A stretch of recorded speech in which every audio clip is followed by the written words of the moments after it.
이번엔 중국 현지 분위기도 알아보도록 하겠습니다. 한국경제신문 강현우 베이징 특파원 연결되어 있습니다.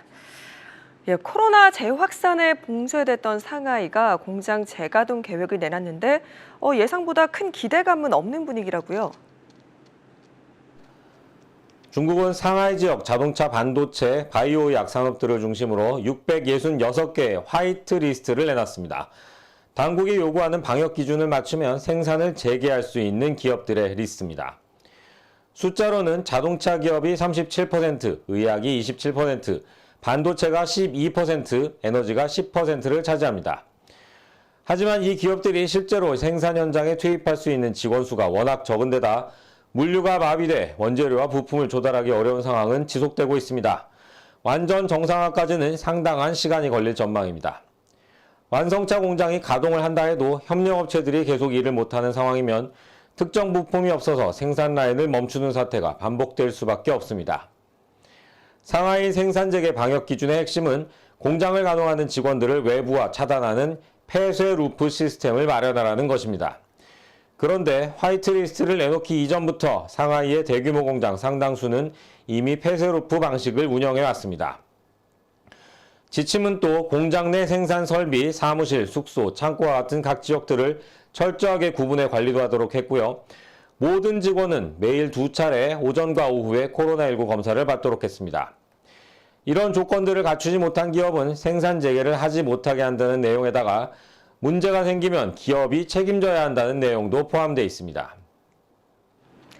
그리고 어제 인민은행이 기준금리 LPR을 동결을 했죠. 이렇게 경기도나 우려가 있음에도 불구하고 3개월 연속 동결 조치를 취한 점 어떻게 해석해 볼 수 있을까요?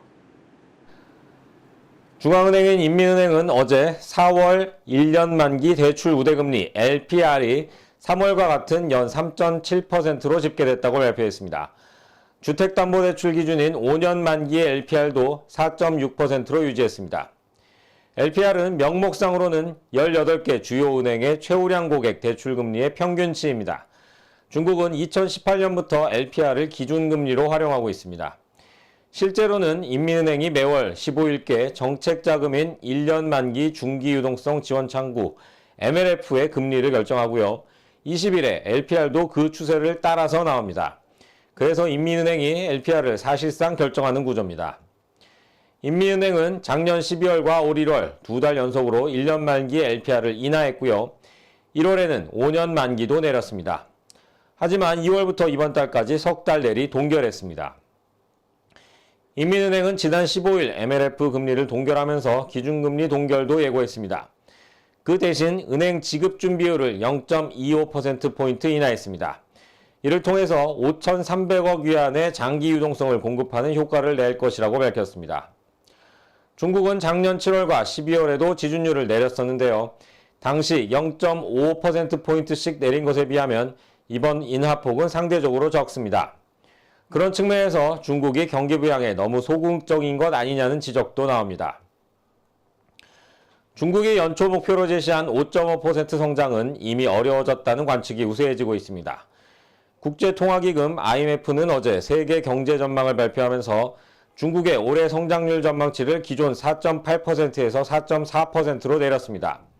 UBS, 뱅크 오브 아메리카, 바클레이스 등등 이번 주에만 대여섯 개 글로벌 금융사들이 중국의 성장률 전망치를 내렸습니다. 그런데도 중국이 기준금리를 동결한 건 먼저 미국과의 금리차 축소를 우려한 것으로 해석됩니다. 미국이 인플레이션을 잡기 위해서 5월에도 기준금리를 올릴 예정인데요.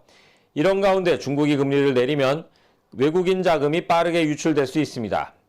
이미 외국인은 지난 3월에 중국 채권을 역대 최대, 주식은 역대 세 번째로 많이 팔았습니다.